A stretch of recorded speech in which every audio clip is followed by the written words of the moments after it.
todos, j'espère que vous allez bien pour commencer. J'espère surtout que vous avez passé de bonnes fêtes et que vous avez bien mangé et que vous avez bien dosé comme moi je l'ai fait.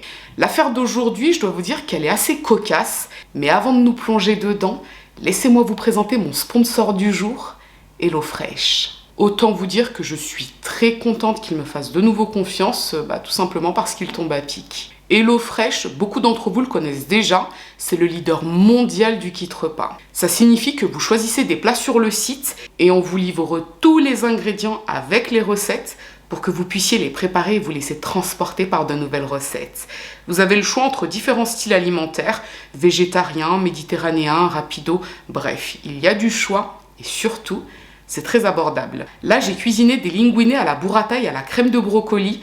Et je peux vous dire que j'ai l'impression d'être de retour en Italie. Bon, concrètement, moi, ce que j'apprécie dans le concept d'HelloFresh, c'est le principe du kit repas. Vous recevez tous les ingrédients nécessaires pour les recettes que vous avez choisies, donc ça vous évite le gâchis inutile, ce qu'il m'arrive de faire malheureusement. Là, au moins, j'ai l'esprit tranquille, puisqu'en plus de découvrir des recettes plutôt sympas, je ne jette plus rien à la poubelle.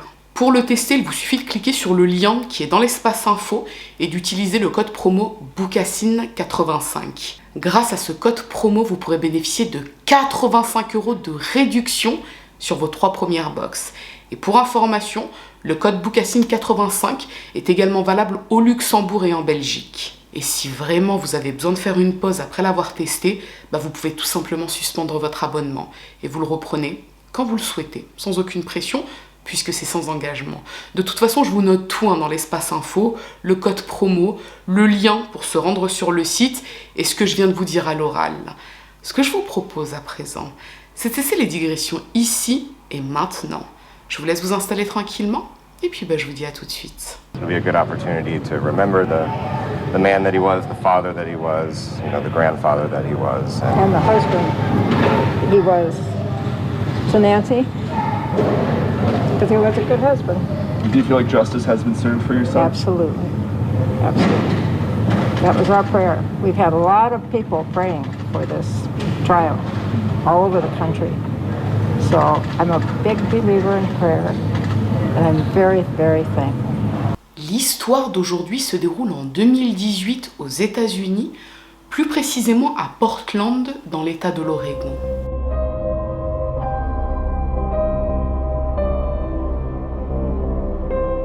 On est le 2 juin 2018. Il est 7h45 lorsque des étudiants pénètrent dans l'immeuble de l'Institut culinaire de l'Oregon. Ils se dirigent dans la salle de classe et là, c'est le choc. Ils découvrent au sol leur professeur, Daniel Brophy, un chef culinaire de 63 ans. Il ne bouge pas et il baigne dans une mare de sang. L'un des étudiants tente de lui faire un massage cardiaque, mais il est trop tard. Daniel est mort. La police est immédiatement prévenue et des agents sécurisent la scène de crime puisqu'il s'agit effectivement d'un crime. Daniel Brophy présente 2 plaies, l'une dans le dos, l'autre à la poitrine. Et à proximité de son corps, on retrouve 2 douilles d'un 9 mm provenant d'un Glock. Donc l'arme qui a été utilisée pour le tuer est un Glock. La première hypothèse envisagée par la police, sur le coup, c'est un vol qui a mal tourné. Mais cette piste est rapidement écartée puisque les enquêteurs découvrent que Daniel est toujours en possession de son portefeuille et de son téléphone portable. Et dans la salle de classe, rien n'a été volé. Entre-temps, Nancy Brophy, l'épouse de Daniel, est arrivée à l'institut puisqu'on l'a appelée pour lui demander de venir de toute urgence. La femme de 67 ans apprend donc que son mari est mort et qu'il s'agit d'un meurtre. C'est un double choc pour elle, d'autant que Daniel et elle étaient très proches. Ils étaient quasiment inséparables puisqu'ils étaient tout l'un pour l'autre. Nancy n'a jamais eu d'enfant et Daniel a un fils d'une précédente union. Donc Nancy se retrouve toute seule à présent. Les enquêteurs interrogent Nancy, qui est complètement choquée, puisqu'ils veulent reconstruire l'emploi du temps précis de Daniel. D'après Nancy, Daniel est sorti de chez eux vers 7h du matin pour se rendre au travail. Quant à elle, elle dit qu'elle est restée chez elle pour écrire. Nancy travaille dans les assurances, mais elle a un autre métier, elle est écrivaine. Elle tient un blog littéraire et elle auto-édite ses propres romans depuis quelques années. Elle explique donc que Daniel est sorti vers 7h, elle est restée chez elle et elle n'a pas eu de nouvelles de son époux. Les enquêteurs vérifient le système d'alarme de l'établissement. Et il n'y a pas de caméra à l'intérieur, donc ils n'ont pas la possibilité de recueillir les images de l'arrivée de Daniel Brophy. Cela dit, le système de sécurité indique que l'alarme a été désactivée à 7h21 précisément. C'est donc l'heure à laquelle il a pénétré dans l'immeuble. C'est le premier à être arrivé dans l'établissement. C'est vrai que c'est assez tôt, 7h21, mais Daniel Brophy avait l'habitude d'arriver très tôt à l'école le matin. Il prenait un café et il préparait sa salle de classe pour ses élèves. Seulement, ce matin du 2 juin, il s'est passé quelque chose d'inhabituel. Il a été tué dans sa salle de classe. Une balle dans le dos, une balle dans la poitrine. Et ça signifie qu'il a vu son meurtrier avant de mourir. Et la problématique qui se pose pour les enquêteurs, c'est que, comme je vous l'ai dit, il n'y a pas de caméra à l'intérieur de l'établissement. Et il n'y avait personne à 7h21. Donc c'est a priori impossible de savoir qui est entré après lui pour le tuer. Les enquêteurs s'intéressent alors aux caméras qui se situent devant l'Institut culinaire. Mais la personne qui a pénétré dans l'établissement semble avoir contourné les angles où filmaient les caméras. On ne la voit pas, ni venir, ni repartir. Donc là, on en déduit que la personne qui a fait ça savait qu'il y avait des caméras devant l'Institut. Les enquêteurs récupèrent alors les enregistrements des caméras qui filment les rues menant à l'Institut culinaire.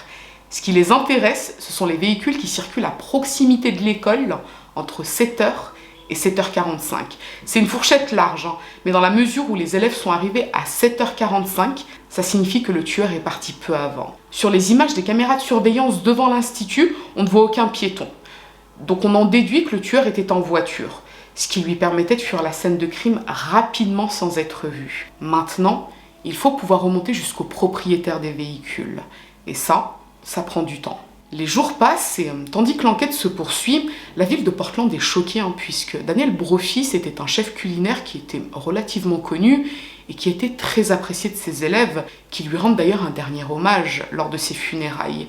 Et en plus du choc de savoir le chef Brophy mort, il y a également le choc de se dire que quelqu'un a été assassiné à l'intérieur des locaux. Il n'y a pas de caméra dans l'établissement et pour les élèves, pour les professeurs, ça signifie que si ça s'est produit une fois, ça pourrait se produire une seconde fois. Surtout qu'au départ, on pense qu'il peut peut-être s'agir d'un vol qui a mal tourné, même si on ne lui a rien volé. On se dit que c'est peut-être un SDF qui a pénétré dans les locaux et qui a tiré sur Daniel Brophy pour une raison totalement inconnue. Donc en partant de ce postulat, les profs et les élèves se disent que si c'est arrivé une fois, ça peut se reproduire. Nancy Brophy, quant à elle, se retrouve veuve du jour au lendemain suite à un tragique événement et elle se renferme un peu sur elle-même. Cela dit, elle reçoit le soutien de l'une de ses nièces, Suzanne Estrada. Elle s'est installée chez elle pour l'aider à ranger les affaires de Daniel, entre autres. Et Suzanne a déjà vécu chez sa tante pendant 1 an par le passé. Et c'est une femme qui est très proche de Nancy. Elle était également très proche de Daniel, qu'elle considérait comme un membre de sa famille.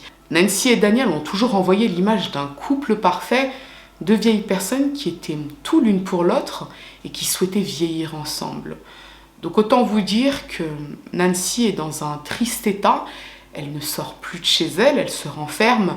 Les quelques personnes avec lesquelles elle est restée en contact ont des nouvelles occasionnelles, elle coupe même une partie de ses réseaux sociaux en leur demandant de respecter son deuil et son silence et en leur expliquant qu'elle reviendra vers eux une fois qu'elle ira un peu mieux. Les semaines passent et les investigations sont toujours en cours et les enquêteurs de la police de Portland font une découverte très intéressante grâce aux caméras de surveillance situées à proximité de l'Institut culinaire. Après avoir vérifié tous les véhicules qui ont circulé devant l'école le matin du 2 juin, un véhicule en particulier a attiré leur attention.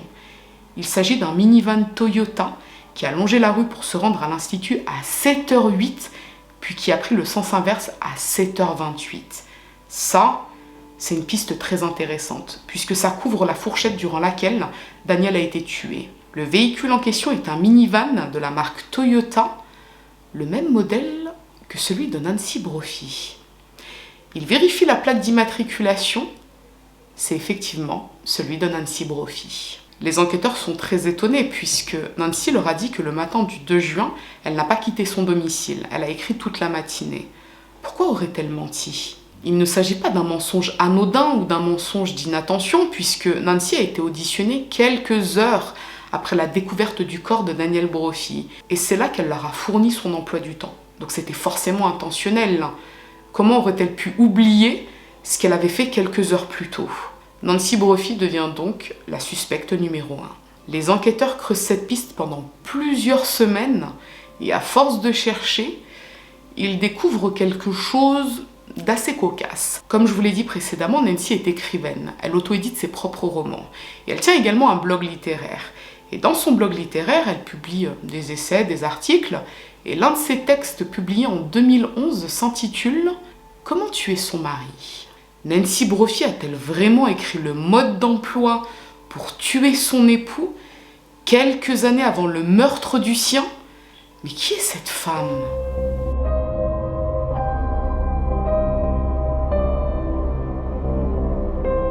Nancy Lee Crampton naît en juin 1950 au Texas dans une famille plutôt aisée.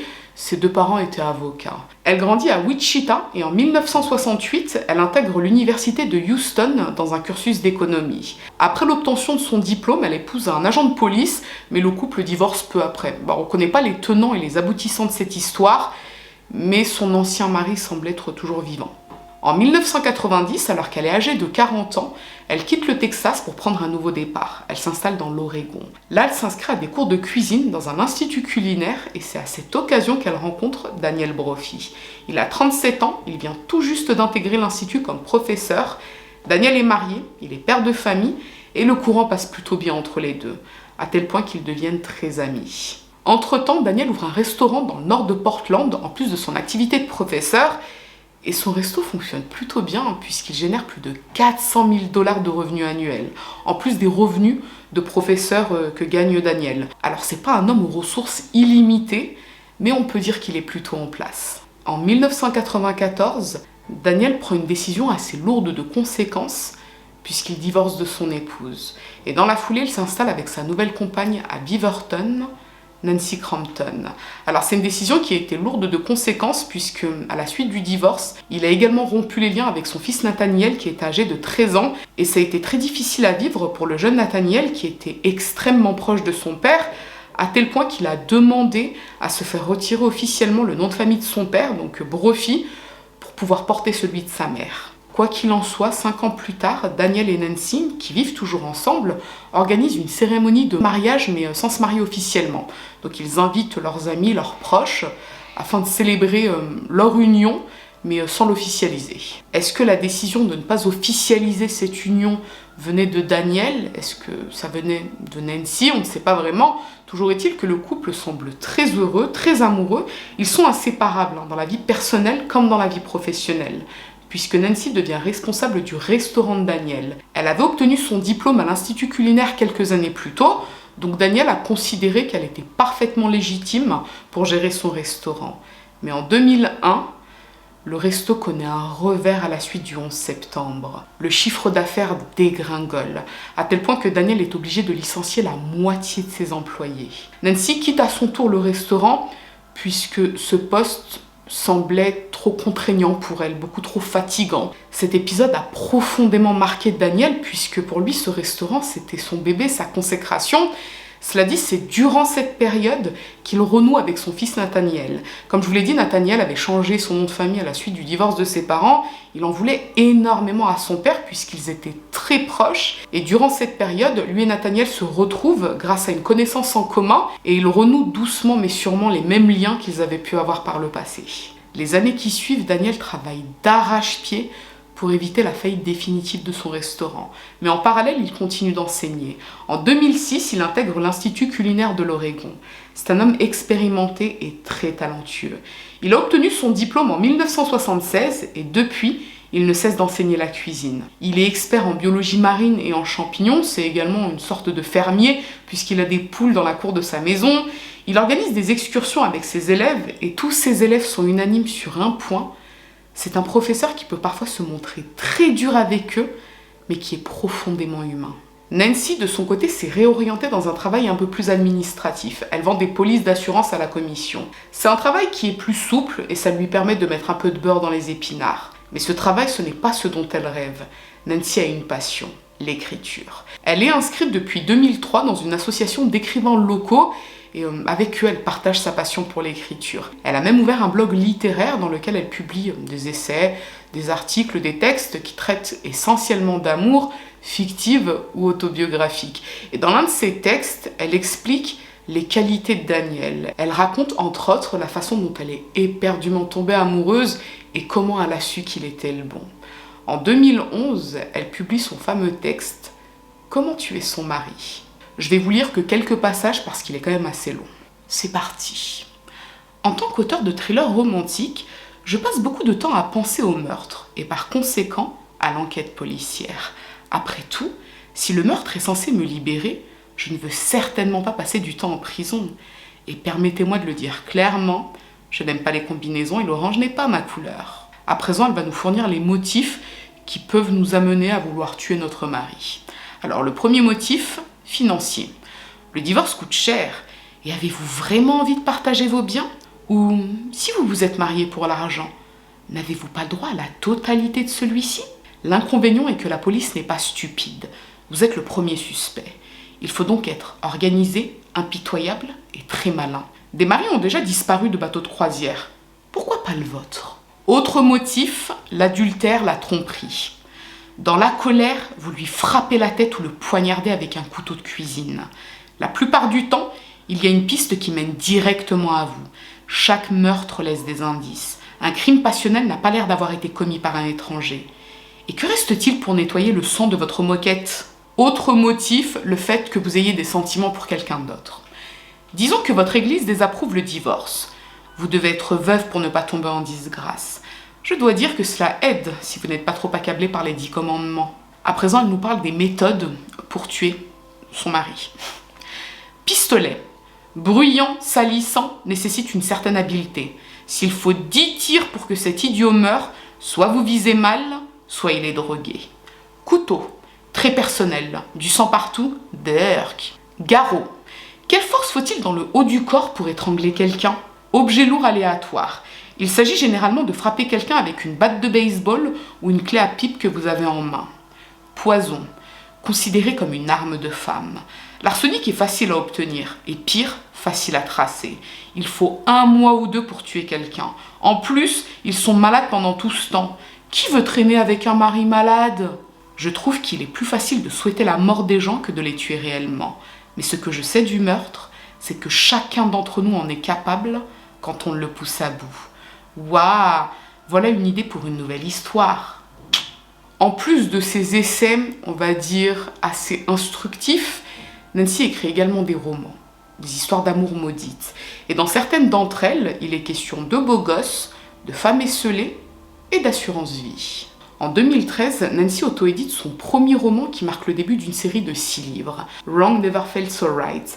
Ce sont des histoires d'anciens Marines ou de flics repentis qui se battent contre la corruption et le crime organisé et qui tombent sous le charme d'une jeune femme aux prises avec des questions existentielles. Pour être tout à fait claire, Nancy ne trouve pas son public. Et ça la frustre énormément puisqu'elle se considère comme une écrivaine.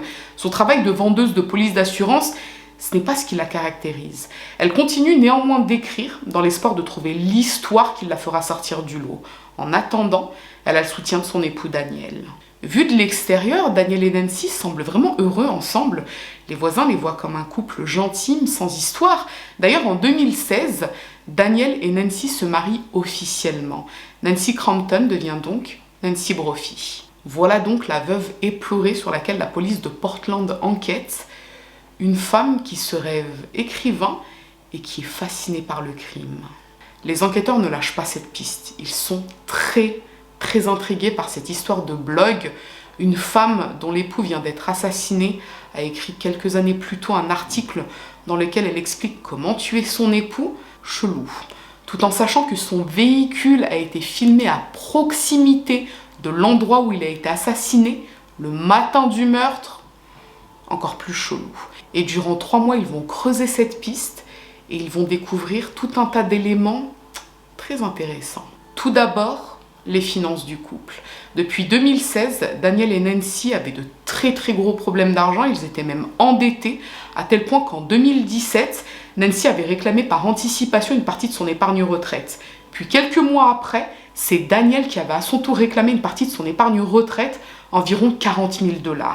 Les dettes du couple étaient en partie dues à des crédits revolving que Nancy avait contractés. Alors pour ceux qui ne savent pas ce que c'est qu'un crédit revolving, c'est une somme d'argent que vous empruntez à votre banque ou à une agence de crédit à la consommation qui vous prête cette somme avec des taux d'intérêt délirants, voire franchement criminels. Et ce qui se passe en fait, c'est que quand vous les remboursez tous les mois, c'est pas la somme qu'on vous a prêtée que vous remboursez, c'est les intérêts qui s'accumulent. Donc en gros, vous pouvez être amené à rembourser cette somme toute votre vie, voire post-mortem. Donc vaut mieux éviter de contracter ce type d'arnaque, parce que si vous ne les remboursez pas, gare à vous, gare à vos miches, gare à votre maison, gare à votre chien. Et le problème dans ce cas présent, c'est que malgré les 40 000 $ de l'épargne retraite de Daniel, ça n'a pas suffi à stopper l'hémorragie. Nancy, c'est une acheteuse compulsive. Elle aime acheter, on va dire, des futilités. À l'inverse, Daniel, c'est quelqu'un de plutôt frugal. Donc il ne va pas dépenser son argent dans tout et n'importe quoi. Mais comme c'est Nancy qui gère les finances du couple, disons qu'elle ne lui donne pas l'état réel de leur dette. Donc lui, en retirant cet argent de son épargne, pensait que ça réglerait le problème, alors que pas du tout. Les enquêteurs découvrent également que Daniel a contracté plusieurs polices d'assurance vie quelques mois avant son décès, dont le montant s'élève à plusieurs centaines de milliers de dollars. Plusieurs centaines de milliers de dollars, dont la seule bénéficiaire est Nancy Brophy. En plus de l'indemnisation prévue par l'Institut culinaire, puisque Daniel étant mort dans leurs locaux, Nancy a le droit à une indemnisation. Et le montant total de ceux auxquels elle peut prétendre s'élève à un peu plus d'1 million de dollars. C'est quand même pas rien. Sachant qu'en plus de ça, Nancy n'a attendu que quelques jours après le décès de son mari pour contacter les autorités de Portland afin d'obtenir un certificat sur lequel il serait inscrit qu'elle n'est pas suspectée dans la mort de son époux, afin de pouvoir réclamer les sommes des polices d'assurance vie. Pour les enquêteurs de la police de Portland, disons que le mobile financier commence à se dessiner de façon plutôt précise. Le domicile de Nancy et Daniel Brophy est donc perquisitionné et les enquêteurs mettent la main sur un Glock, le même modèle que celui utilisé pour tuer Daniel. Nancy leur explique que Daniel et elle l'ont acheté en début d'année dans une exposition d'armes en Floride et ils ont payé en liquide. Les enquêteurs sentent qu'ils tiennent quelque chose. Ils font analyser l'arme, mais les balles ne correspondent pas au canon. Bizarre, puisque eux sont certains que c'est Nancy qui a tué son mari. Ils pensent qu'elle a utilisé sa propre arme, c'est le même modèle. Donc pourquoi les balles ne correspondent pas à cette arme? Elle se serait servie d'une autre arme qu'elle aurait ensuite fait disparaître? Pas tout à fait. Lorsque l'ordinateur de Nancy est analysé par la police de Portland, les enquêteurs découvrent que quelques mois avant le meurtre de Daniel, Nancy a acheté sur eBay un canon de rechange de Glock et une glissière de sécurité. L'historique de l'ordinateur indique qu'elle a également visité à plusieurs reprises un site spécialisé dans les armes à feu et leur assemblage. Pour les enquêteurs, ça ne peut signifier qu'une chose. Nancy a acheté un canon de rechange pour le substituer au canon de son bloc, ainsi, son arme ne correspondrait pas aux balles retrouvées dans le corps de son époux. D'autant que le canon de rechange n'a jamais été retrouvé à leur domicile. Pour le procureur de Portland, il y a un faisceau d'indices suffisant. Nancy coche toutes les cases. Elle avait le mobile, les moyens matériels et elle se trouvait à proximité de l'Institut culinaire au moment du meurtre. Le 5 septembre 2018, soit 3 mois après le meurtre de Daniel Brophy, Nancy Brophy est interpellée et mise en examen pour le meurtre de son mari. Devant les charges retenues contre elle, Nancy nie avec véhémence avoir tué son époux. Elle l'aimait. On la confronte alors à toutes les preuves qui jouent contre elle, ses recherches internet, son véhicule à proximité de l'institut, l'achat du canon de rechange, etc. Ce n'est pas ce qu'on croit. Nancy va tout nous expliquer. Oui, c'est vrai, elle et son époux ont acheté une arme quelques mois plus tôt dans une exposition en Floride, mais c'est pour se défendre. Les temps sont devenus un peu plus dangereux, il y a de plus en plus de cambriolages, donc c'était au cas où. D'ailleurs, ils ne se sont jamais servis de cette arme. Oui, c'est vrai, elle a effectué des recherches sur Internet pour comprendre l'assemblage des armes. Elle a même acheté un canon de rechange sur eBay, mais c'était dans le cadre de ses recherches pour l'écriture de son nouveau roman. Oui, c'est vrai, Daniel et elle avaient de gros problèmes financiers, mais ça allait mieux depuis quelques mois, grâce notamment à l'encaissement du chèque de l'épargne retraite de Daniel. D'accord ? Mais pour les images montrant son véhicule devant l'Institut culinaire le matin du 2 juin 2018, eh bien c'est simple. Nancy explique que, effectivement, ce matin-là, elle est sortie, elle a fait un tour en voiture. Mais c'était pour trouver de l'inspiration. C'est ce qu'elle fait habituellement. Elle sort, elle conduit et elle note ses idées. Mais promis, elle n'est pas entrée dans l'institut culinaire. Elle n'a jamais tué son époux. Pourquoi avoir menti alors? Nancy a une explication. Elle dit que le matin du meurtre de Daniel, elle était tellement choquée, tellement sonnée par la nouvelle, que lorsqu'elle a été interrogée par la police, elle a tout simplement oublié que quelques heures plus tôt, elle avait fait un tour à l'extérieur. C'est de l'amnésie rétrograde. Mais promis, elle n'a jamais menti intentionnellement. Voilà donc les explications de Nancy. Et lorsque la nouvelle de son arrestation tombe, c'est la consternation à l'institut et au sein de l'entourage familial du couple. Il y a d'un côté la famille de Nancy qui déclare que tout ça est faux. Nancy n'aurait jamais fait le moindre mal à son mari. Ils s'aimaient tendrement. Mais d'un autre côté, la famille de Daniel pense que finalement, c'est peut-être possible. D'après Nathaniel, le fils de Daniel, le comportement de Nancy était très étrange depuis son décès. Elle ne semblait pas effondrée, elle ne répondait pas aux appels de la famille Daniel, comme si elle les fuyait. Elle a même écrit un message sur son mur Facebook quelques jours après le décès de Daniel pour demander qu'on ne cherche pas à la joindre pendant quelques temps. Comme si, là encore, elle cherchait à fuir son entourage. Mais à présent, la fuite n'est plus possible puisque Nancy est incarcérée sans possibilité de libération sous caution dans l'attente de son procès.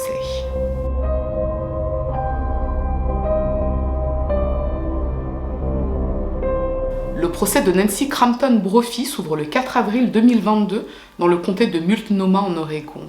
4 années se sont écoulées depuis son arrestation et Nancy maintient ce qu'elle a toujours clamé, elle n'a pas tué Daniel. Tout allait bien entre les mois qui ont précédé son meurtre, depuis qu'il avait encaissé une partie de son épargne retraite pour nettoyer leurs dettes.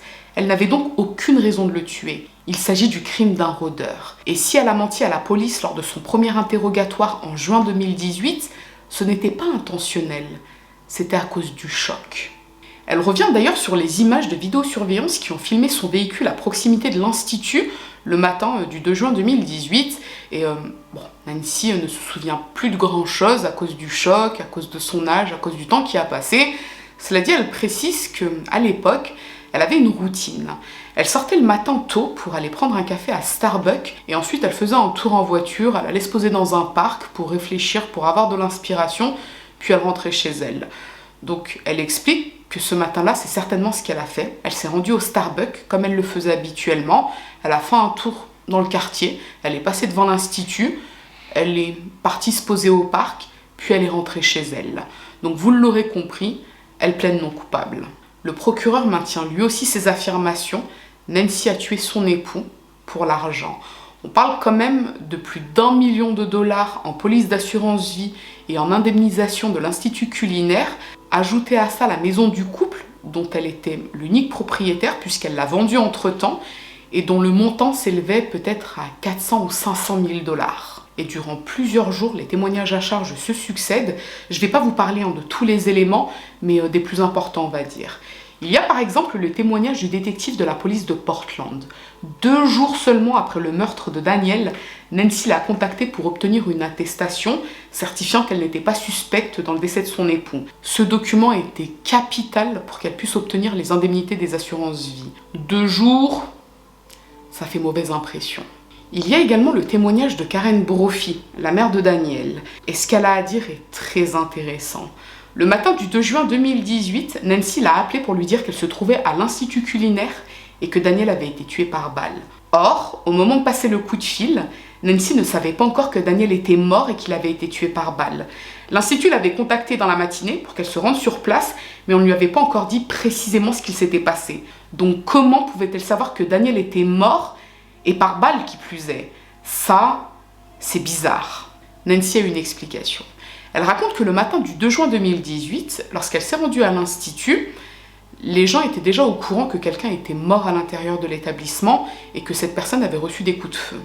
Mais personne ne savait encore qu'il s'agissait de Daniel Brophy, hormis les élèves qui l'avaient retrouvé dans sa salle de classe, mais qui étaient interrogés par la police à ce moment-là. Donc Nancy est entrée dans l'Institut et là un policier s'est dirigé vers elle et lui a fait une sorte de câlinou pour la réconforter, mais sans lui dire ce qu'il s'était passé. Et à ce moment-là, elle a appelé la mère de Daniel pour lui dire que Daniel avait été tué par balle. Donc d'après Nancy, voilà la façon dont elle a appris que Daniel avait été tué par balle avant qu'on le lui annonce officiellement. ok, why not? On lui demande à présent d'expliquer la raison pour laquelle sur son ordinateur on a retrouvé tout un tas de recherches, etc. Donc elle répète ce qu'elle a dit la première fois. Elle a fait des recherches sur l'assemblage des armes pour l'écriture d'un roman. Elle a acheté un canon de rechange et une glissière de sécurité pour l'écriture d'un roman. Donc ça, c'était l'explication qu'elle avait fournie. Le problème, c'est que les enquêteurs ont fait le boulot. C'est-à-dire qu'ils ont fouillé la maison de fond en comble et ils n'ont absolument rien trouvé. Ils n'ont pas trouvé de notes de romans ou d'ébauches de romans concernant l'assemblage d'armes. Donc là, on lui dit « Ok, mais on n'a rien trouvé chez vous en fait concernant l'écriture de ce fameux roman. » Elle a une explication. Elle dit « Oui, c'est vrai. Je ne l'ai pas écrit. En fait, au départ, je voulais l'écrire. C'est pour ça que j'ai fait des recherches. Et c'est pour ça que j'ai commandé ce canon de rechange. Mais après, je sais pas, j'avais plus trop d'inspiration. Donc finalement, je ne l'ai pas écrit. » Ok. On lui demande alors pour quelle raison le canon de rechange n'a jamais été retrouvé à son domicile, puisqu'elle l'a effectivement reçu. Elle l'a acheté, elle l'a reçu. Pourquoi est-ce qu'on ne l'a pas retrouvé dans la maison, contrairement à son Glock qu'on a bien trouvé à l'intérieur du domicile? Nancy n'a pas d'explication. Elle dit que elle l'a déjà vu chez elle, puisque c'est elle qui l'a acheté, donc oui, elle l'a vu, mais ensuite il a disparu et elle ne sait pas l'expliquer. Why not? Le procureur lui pose alors une question assez intéressante. Il lui dit « Ok, why not? Mais vous dites que vous avez acheté ce canon de rechange pour voir comment ça fonctionne, pour tester vous-même, assembler, désassembler, etc., pour l'écriture d'un roman. Mais est-ce qu'il n'aurait pas été plus simple, finalement, de tester ça sur l'arme que vous aviez déjà en votre possession, puisque Nancy et Daniel avaient un Glock, si vous vous souvenez bien. Donc pourquoi se prendre la tête à aller acheter un canon de rechange sur eBay quand on est dans une situation financière assez délicate, alors qu'on a déjà une arme à son domicile sur laquelle on peut faire ces tests d'assemblage? Nancy explique que ce n'est pas pareil. Le Glock était là pour les protéger, tandis que le canon de rechange, elle voulait s'en servir dans le cadre de ses recherches pour son roman. Et elle insiste sur 2 points. Le Glock qu'ils ont retrouvé à leur domicile, ce n'est pas elle qui l'a acheté. Non, c'est elle et Daniel. Ils l'ont acheté tous les deux, c'est une décision commune. Lorsqu'ils se sont rendus à cette exposition d'armes en Floride, voilà, ils se sont dit que finalement ce serait utile d'avoir une arme à la maison, compte tenu des nombreux cambriolages, de l'insécurité, etc. Le deuxième point, c'est que s'ils ont acheté cette arme en cash, ce n'était pas son idée à elle, c'était l'idée de Daniel. Il voulait absolument acheter cette arme avec des billets et non pas avec sa carte de crédit. Donc il lui a donné les $400 et elle s'est rendue au stand pour acheter l'arme. Alors là, vous vous dites, ok, mais pourquoi insister sur ce point? En fait, c'est assez simple. D'après le procureur, Nancy a acheté le Glock toute seule à l'exposition d'armes en Floride, et si elle l'a payé en cash, c'était pour qu'on évite de remonter à sa carte de crédit à elle, puisque si elle payait avec sa carte de crédit à elle, on aurait pu dire que c'était un achat qu'elle avait fait de sa propre initiative. Alors qu'en l'achetant en cash, elle pouvait introduire Daniel dans son histoire et dire que c'était elle et lui qui avaient décidé d'acheter cette arme. Quoi qu'il en soit, pour le procureur, le scénario le plus vraisemblable est celui-ci. Nancy se sent acculée par les dettes. Elle voit qu'elle et son époux ont de moins en moins de moyens à cause de ses achats compulsifs, entre autres. Donc, il lui faut une solution pour trouver de l'argent. Et elle commence à mûrir cette histoire de meurtre avec à la clé des indemnisations de police d'assurance vie. Quelques mois avant le meurtre de son époux, elle achète une arme dans une exposition d'armes en Floride. Peu après, elle achète un canon de rechange sur eBay. Grâce à Internet, elle a compris comment assembler des armes et elle sait qu'en utilisant un canon de rechange, on ne pourrait jamais remonter à sa propre arme. Le matin du 12 juin 2018, Daniel part travailler, elle le suit en voiture et arrivée devant l'institut, elle fait en sorte de ne pas être vue par les caméras de surveillance. Elle pénètre dans l'immeuble et elle tire à 2 reprises sur son époux qui l'a forcément vu au moment où elle le tuait. Elle rentre ensuite chez elle pour se créer un alibi, puis elle attend que le corps soit découvert par la police et qu'elle soit avertie. Et cette théorie convainc le jury, puisque le 25 mai 2022, Nancy Crampton Brophy, maintenant âgée de 71 ans, est reconnue coupable du meurtre au second degré de Daniel Brophy. Elle est condamnée à la réclusion criminelle à perpétuité. Pour info, le meurtre au second degré, c'est l'équivalent chez nous du meurtre dans le droit français, c'est-à-dire un homicide volontaire sans préméditation. Alors ce point peut paraître assez étonnant, puisque durant le procès, on a pu démontrer que Nancy a largement prémédité le meurtre de son époux, donc en théorie, elle aurait dû être reconnue coupable de meurtre au premier degré. J'ai fait quelques recherches de mon côté et j'ai découvert que le meurtre au premier degré s'applique à des cas vraiment spécifiques. Alors, je vais vous donner quelques exemples, mais si la victime du meurtre est un enfant ou un agent de police, alors il s'agit d'un meurtre au premier degré, donc un assassinat. Si le défenseur, donc la personne inculpée, a déjà commis un meurtre auparavant ou si c'est un tueur à gages, alors là aussi il s'agit d'un meurtre au premier degré. En fait, il y a beaucoup de spécificités et Nancy n'en avait aucune. Bon, je sais que ça peut être un peu déroutant pour les gens qui ont un autre système judiciaire que celui-ci, mais comme je vous l'ai dit, chaque pays a ses propres lois, sachant qu'en plus de ça, ici, chaque État des États-Unis a également ses propres lois, donc le cas de figure de Nancy Brophy aurait été jugé différemment, que ce soit au Texas, en Louisiane, en Arkansas, etc., etc. Cela étant dit, Nancy Brophy continue de purger sa peine et elle pourra bénéficier d'une libération sous parole d'ici 25 ans. Néanmoins, elle continue de clamer son innocence. Non, ce n'est pas elle qui a tué son époux, le talentueux chef Daniel Brophy, une matinée de juin 2018. To everybody out of the school, holding stuff on the weekends to help you learn more, taking students out mushroom foraging or showing you how to properly raise a chicken from start to finish. And was completely shocked and disgusted. It just amazes me that somebody, especially somebody that's been with him for as long as she had been with him, could just do something so cold-hearted.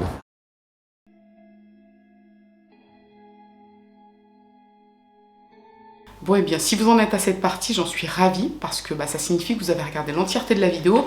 Mais avant toute chose, je tenais à remercier mon sponsor du jour, HelloFresh, sans qui j'aurais pas pu faire cette vidéo, puisque je vous ai expliqué depuis quelques mois ce que je vis sur YouTube, malheureusement. Donc je suis grave contente d'avoir pu retravailler avec des sponsors qui m'ont fait confiance. Et n'hésitez pas à y jeter un petit coup d'œil si ça vous intéresse. Pour en revenir à cette affaire maintenant, l'argent. Le plus vieux mobile du monde. Je dois vous dire que cette histoire, je l'ai trouvée fort intéressante parce que Nancy, elle a failli passer entre les mailles du filet. Elle est très, très intelligente. Alors oui, moi, je la pense coupable, je vous le dis, même si elle continue de clamer son innocence, je trouve qu'il y a tellement de trucs qui l'incriminent que j'ai du mal à me dire, en fait, que c'est le hasard. Et puis, le coup de sa voiture à proximité du taf de son mari le matin du meurtre. Je suis désolée Nancy, mais faut pas déconner quoi. Ouais, c'est... Après, c'est triste. En fait, cette histoire, je l'ai trouvée intéressante, mais je l'ai trouvée aussi terriblement triste. Parce que je me dis que dans le fond, on connaît jamais vraiment les gens avec qui on partage notre vie. Et au bout de 20 ans, 30 ans de bons et loyaux services, je sais pas comment dire ça, mais genre en gros, pendant 20 ans... tout s'est bien passé entre eux, et puis au bout de 20 ans, la meuf, elle câble, et elle le tue pour de l'oseille. Enfin, c'est terrible, quoi, de se dire qu'après 20 ans de mariage, ce genre de choses peut arriver. Et pour info, j'ai regardé les minutes du procès, enfin, je l'ai pas regardé en intégralité, mais j'ai regardé un petit peu. Il y avait beaucoup plus d'éléments dans le procès que j'ai pas forcément inclus dans la vidéo, parce que sinon, ça aurait fait beaucoup trop d'éléments, et j'avais honnêtement peur de vous perdre. Mais je vous ai mis l'essentiel, mais il y avait un autre point également, c'est l'achat d'un ordinateur. En fait, elle avait acheté un ordinateur sur lequel elle avait fait des recherches, et la police, quand elle a découvert l'ordinateur dans le domicile, en fait, c'était un ordinateur qui était empaqueté, si je vous dis pas de bêtises. Donc en gros, elle avait déjà un ordi chez elle, mais elle a racheté un autre ordi pour y faire ses recherches. C'est quand même assez... c'est très malin, je dois dire. Mais ouais, j'ai regardé les minutes du procès, et au départ... Mais moi, j'étais grave convaincue par Nancy Brophy parce que quand vous la voyez, c'est une petite mémé de 71 ans. Elle est trop mignonne, elle fait des blagues, elle rigole. Et au fur et à mesure que le procès avance, franchement, elle commence à déchanter parce que le procureur, il était trop efficace. Il a fait un boulot hyper propre. Il s'est pas laissé mener en bateau parce qu'elle est très intelligente, Nancy Brophy. Et elle sait en fait comment faire pour tenter de manipuler les gens. Et je l'ai trouvé trop efficace, le gars. Et c'était propre. En fait, c'était propre. Et c'est le genre de procès je dirais pas que ça donne envie d'être jugé, mais en fait c'est un procès qui est tellement propre que c'était beau à voir. Je saurais pas comment l'expliquer, mais il n'y avait pas de cris, il n'y avait pas de haine, il n'y avait pas de... Personne n'était désagréable, c'était... C'est étonnant de dire ça, mais c'était un procès propre. Et du coup, tout ça pour vous dire que ouais, Nancy, elle était grave convaincante au début. Moi, je suis tombée dans le piège, et plus le procès avançait, et plus j'étais là, je me disais, non, mais en fait, elle est trop forte. Elle est trop forte, mamie, parce que j'ai failli y croire, moi, à tout ça. Donc, faut croire que je suis, je dirais pas naïve, mais peut-être que j'ai tendance à voir le bon tout de suite. Et au fur et à mesure, je commence à me rendre compte du mauvais. Enfin, je sais pas comment le dire.